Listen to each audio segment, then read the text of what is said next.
Good morning dear వెస్టీజియన్స్, very good morning అండి. ఈరోజు ఒక మంచి విషయం గురించి తెలియజేయడానికి నేను మీ ముందుకు వచ్చాను. ఫ్రెండ్స్, సచిన్ టెండూల్కర్ అండ్ విరాట్ కోహ్లీ వీళ్ళిద్దరిని కంపేర్ చేసుకుందామండి. సో ఒకానొక సమయం వచ్చేసరికి సచిన్ టెండూల్కర్కి మించిన బ్యాట్స్మెన్ ఇంకా రాడు అని చెప్పి అందరూ అనుకునేవారు. సో నెక్స్ట్ జనరేషన్కి వచ్చేసరికి విరాట్ కోహ్లీ అనే వ్యక్తి రెడీ అయ్యాడు. సో సచిన్ తాలూకా ఎన్నో రికార్డ్స్ని, సచిన్ని మైమర్పించేలాగా తను తయారయ్యాడు. అయితే ఒక్క పాయింట్ మనం ఇక్కడ అర్థం చేసుకోవాలి ఫ్రెండ్స్, ఏంటి అని అంటే సచిన్ ఆడినలాగా కోహ్లీ ఎప్పుడు ఆడలేదు, అలాగే కోహ్లీ ఆడుతున్నలాగా సచిన్ ఎప్పుడు ఆడలేదు. అంటే వీళ్ళిద్దరూ ఆడేది cricket game. So bowler ball వేస్తాడు, బ్యాట్స్మెన్ 6లు 4లు కొట్టాల్సిన అవసరం ఉంది.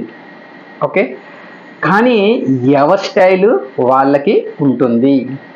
అర్థమవుతుందా మీకు? ఇక్కడ ఇదే మెయిన్ ఇంపార్టెంట్ పాయింట్ అండి. ఎవరి స్టైలు వాళ్ళకి ఉంటుంది.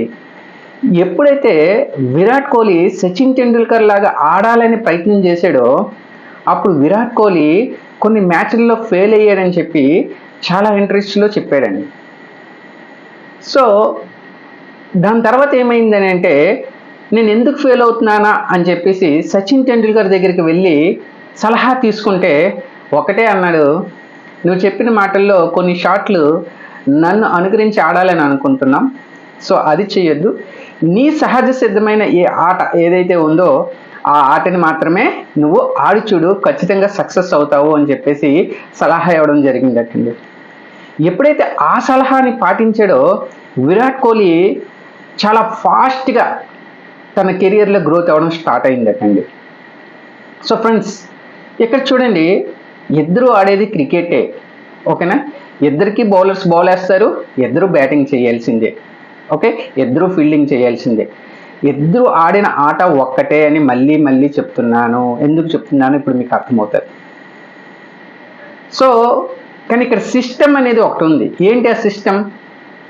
సో బౌలర్ బాల్ వేయాలి, బ్యాట్స్మెన్ దాన్ని బౌండరీలకో సిక్సర్స్కో తరలిస్తూ ఉండాలి, స్కోర్ని పరుగులు ఎత్తించుతూ ఉండాలి. అది సిస్టమ్. కానీ ఇక్కడ ఏం జరిగింది? ఎవడి ఆట తీరు వాడికి ఉంది. ఈ మాట మీకు ఎందుకు చెప్తున్నానో తెలుసా? మన వెస్టీజ్లో మన అప్లైనర్ని అనుసరించండి అని చెప్తూ ఉంటాం. అయితే ఇక్కడ అర్థం ఏంటి అని అంటే, వెస్టీజ్లో అప్లైనర్ ద్వారా వెస్టీజ్ సిస్టమ్ ఏదైతే ఉందో దాన్ని అనుకరించాలి అని అర్థం. కానీ మీ అప్లైనర్ ఏ పనులు చేస్తూ ఫీల్డ్ చేస్తున్నారు, లేదా ఏ పనులు చేస్తూ మీటింగ్స్ చేస్తున్నాడు, తను ఎలా రెడీ అవుతున్నారు, వాటిని మీకు కాపీ కొట్టండి అని చెప్పి అర్థం కాదండి. మీకు అర్థమైందా ఈ పాయింట్? సో ఇక్కడ మనం కాపీ కొట్టాల్సింది ఏంటి అని అంటే సిస్టమ్. సో విరాట్ కోహ్లీ కూడా బౌలర్ వేసిన దానికి బౌండరీకి నేలపై నుంచి తరలిస్తే దాన్ని 4 అని అంటారు. సచిన్ టెండూల్కర్కైనా అది 4. అదే బాల్ని గాల్లోని బౌండరీని దాటిస్తే 6 అంటారు. విరాట్ కోహ్లీకి కూడా అది కూడా 6.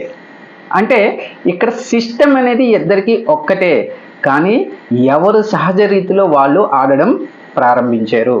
సో సిమిలర్లీ మనం ఇక్కడ సక్సెస్ అవ్వాలి అని అంటే పక్కన వాళ్ళు ఏం చేస్తున్నారా, వాళ్ళలాగే మనం ఇది చేద్దామా అది చేద్దామా అని మీరు ఆలోచన పెట్టుకోకండి. మీకంటూ ఒక సహజ సిద్ధమైన పద్ధతి ఉంటుంది. ఆ సహజ సిద్ధమైన పద్ధతి ద్వారా మీరేంటి అంటే ఈ సిస్టమ్ని ఫాలో అవ్వండి, మన వెస్టీజ్ సిస్టమ్. మరి ఏంటి ఆ వెస్టీజ్ సిస్టమ్ అని అంటే, ఖచ్చితంగా మనందరం తెలుసుకోవాల్సింది ఏంటంటే consume the products. So first మనం ప్రొడక్ట్స్ని కన్జ్యూమ్ చేసుకోవాలి. దాని తర్వాత ప్రొడక్ట్స్ని మనం ఏం చేయాలి? రీటైల్ చేయాలి.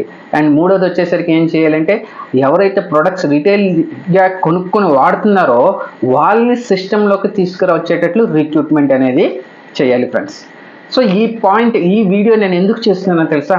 చాలామంది అరే మా అప్లైనర్ వీడియోస్ చేస్తున్నాడు, వీడియోస్ ద్వారా వాళ్ళకి టీం వస్తుందట అని చెప్పి వీళ్ళు కూడా ఎక్కువ సమయం వీళ్ళకి రాని ఆ వీడియోస్ మీద ప్రిఫరెన్సెస్ పెట్టి టైం వేస్ట్ చేసుకుంటూ తన అమూల్యమైన టైంని ఫీల్డ్ వర్క్ ఉపయోగించకుండా అక్కడే స్ట్రక్ అయిపోతున్నారు ఫ్రెండ్స్.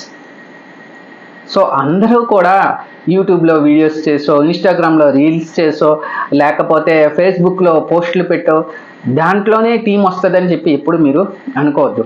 ఒక్కొక్కరికి ఒక్కొక్క పద్ధతి ఉంటుంది. అలా అని చెప్పి మీరు అది చెయ్యొద్దు అని నేను అనట్లేదు ఫ్రెండ్స్.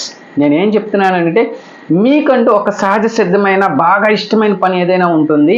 ఆ పని ద్వారా మీరు ఏం చేస్తారని అంటే మీరు ఈ వెస్టీజ్ సిస్టమ్ని ఫాలో అవ్వండి అని నేను ఇక్కడ చెప్పదలుచుకుంటున్నాను. సో ఫ్రెండ్స్, వెస్టీజ్ ఒక అద్భుతమైన అవకాశం, మళ్ళీ మళ్ళీ రాదు. సో మన దాకా వచ్చింది అని అంటే మనం ఎంతో గర్వంగా దీన్ని తీసుకోవాలి. సో అందరూ కూడా వెస్టీజ్ సిస్టమ్ని పాటిస్తూ పెద్ద సక్సెస్ తీసుకోవాలని చెప్పి నేను మనస్ఫూర్తిగా కోరుకుంటున్నానండి. Thank you. Wish you well. నేను మీ వెస్టీజియన్ హరీష్ మాకేసు యాజ్ ఎ క్రౌన్ డైరెక్టర్గా విశాఖపట్నం నుంచి మాట్లాడుతున్నానండి.